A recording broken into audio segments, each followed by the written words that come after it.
We didn't play very good in the first half, but I give our guys credit. They battled hard in the second half. We just didn't make enough shots to win. It's unfortunate. We had plenty of open ones in the second half. We didn't really play very good offensively the first half. But the second half we played much better, and then we just didn't make. I mean, you got to be able to make an open one when you're coming back, and we just couldn't. We're not going to win many games if we shoot 3 for 24 from 3, and I thought most of them were open. I really did. I didn't think many of them were forced, maybe a little bit in the first half, but Leon had a million of them, and he's a 38, 39% three shooter, but he didn't make any. So, we're still experimenting a little bit.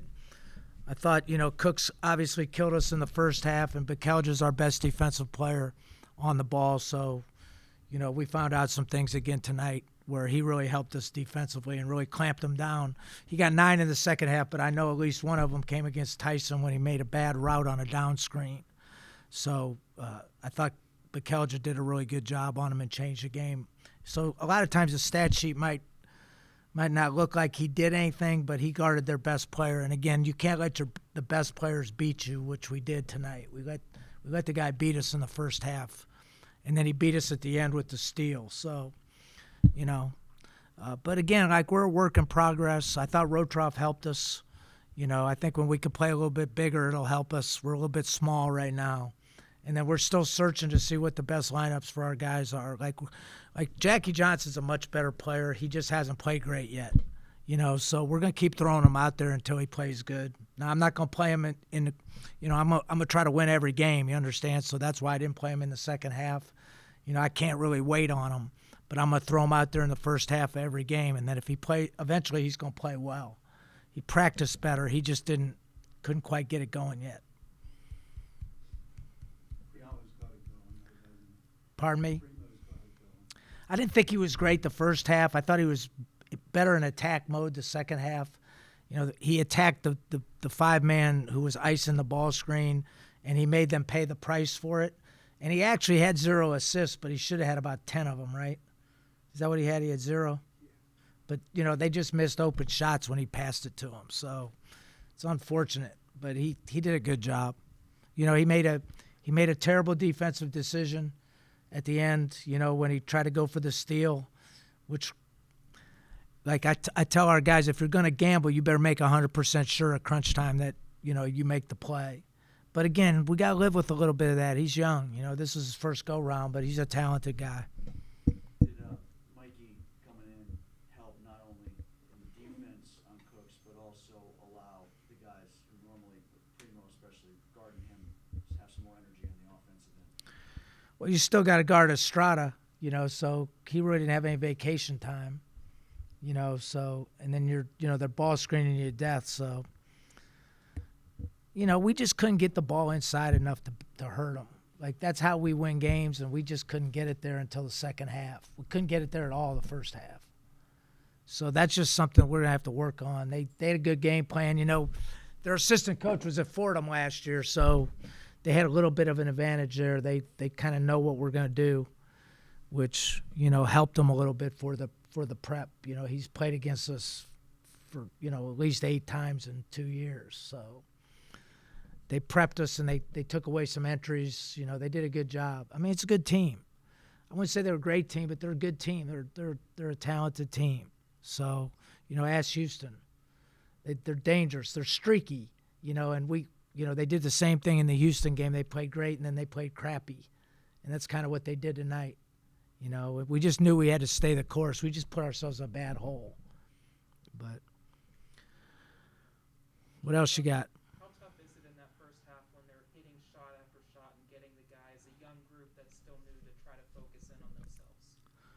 We got ourselves in trouble offensively. There's only so many times you can come down on defense and come down on defense and not score.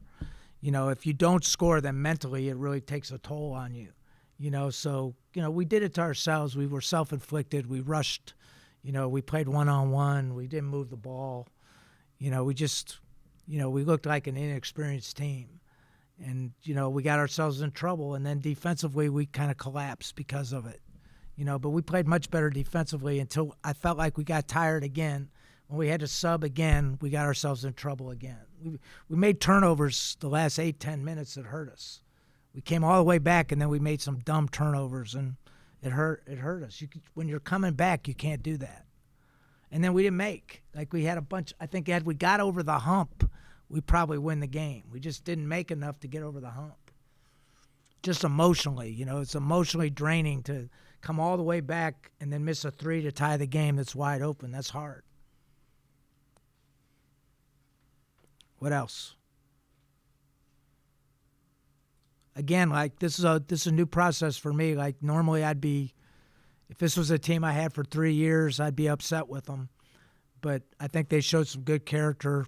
I'm not happy losing, obviously, but, we just have to continue to coach them and get them better every single day. I think that's kind of my message. And then, we have to make progress. I think that's key for us. What specifically could you do to get them to understand the play in the first half like they did the second half? They know what they have to do. I mean, we just had a rough go of it. Like, that happens to every team in America. They have a bad spell of it.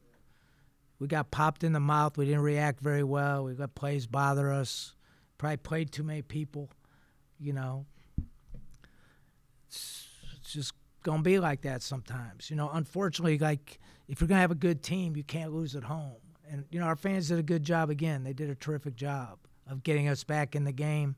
But if it's a 12-point game at halftime and not an 18-point game at halftime, we probably have a better chance to win. Although we were right there to win again. Like, that's what's crazy about it. We've done it a lot here. We've come from behind a lot of times. So good effort in the first half. Pardon me? A good effort in the first half. Yeah, we just have to play a little better. Like, again, like, emotionally, it's hard when you're spinning your wheels offensively. Austin obviously has had ebbs and flows from the injury perspective. You mentioned it in your opener, but just how good was it to call his number tonight, maybe provide a little bit more consistency in that front court? Well, he's a great guy. I mean, Austin's top of the line as a human being. So whenever you coach a guy like that, you root for him to do well. And again, many of us have children that have been through what he's been through. Like, he's had a bunch of injuries. He's never been able to fulfill his potential because of those injuries. So you always root for a guy like that. Like, he doesn't care about anything but the team. And, we made him captain of the team. He deserves it. Like, he's a good person, and he's going to be a good player. I mean, his career isn't over yet. He's capable of being a good player for us. Gives us some size. Like, we're so small in there. Even at the end, you could see we didn't block at the end, and it hurt us. This has been a really transformative time for the program since you've taken over. What's it mean to have him in the locker room to kind of speak to some of the change and experience that he's had here that a lot of these guys just aren't familiar with? Well, I think everybody likes him, number one. And, the other guy that really speaks up a lot, who's a quiet guy, is R.J. Gunn. So just the maturity of those guys, really helps you. Again, because this is not going to be a smooth sailing ship. You understand? It's going to be a little bit rocky from time to time. So you have to have high character and maturity in order to weather those storms. So that's the thing that I like best about the group. I mean, obviously, we got to play a little bit better in the backcourt. It's pretty clear that we have to play a little bit better there. And, we're going to need 15, 16 points a game from Trey Williams if we're going to win. Like, we're not going to win if he gets, what did he get tonight? He got 9. We're not winning. Like, we're just not good enough at the other spots to win if he gets 9 points. So they knew it. They did a good job of taking him out of the game. And he missed a couple of easy ones that normally I think he's going to make. But part of that is, he's a little fatigued. A lot of minutes. But having those two guys in the locker room really help us. And then you turn him over 17 times, and you're only able to, capitalize with 10 points off turnovers. Do you attribute that mostly to just bad luck, conditioning, a mix? 3 for 24 from 3. I mean, if you shoot 3 for 24 from 3, you're not winning many games. And we can't blame it on LaRoche anymore, that's for sure. I mean, we made 12 for 20 the other day, right? And I felt like we had more open ones today. Now, I will say this, that of those 12, I think 6 of them were our big guys, our 4 and our 5. So, like, our perimeter players got to make something, right? Or it's gonna be a rough year if you don't make, right? Like how, they made how many? They made 10 threes, which is a lot against us, We made 3. That's the game, right? Like, and I felt like we had easier ones than they did, to be honest with you. Like, so, I mean, that's the frustrating part as a coach. Like, if you don't shoot the ball well, none of the other stuff really matters, right? You can handle the ball well, you can play great defense, but if you don't shoot it in, like when you're open, it is what it is, right? I felt like we were West Virginia for a minute. Like Hugs always complains like he couldn't make anything, right? We got 16 offensive rebounds, which is a boatload, but we didn't make anything.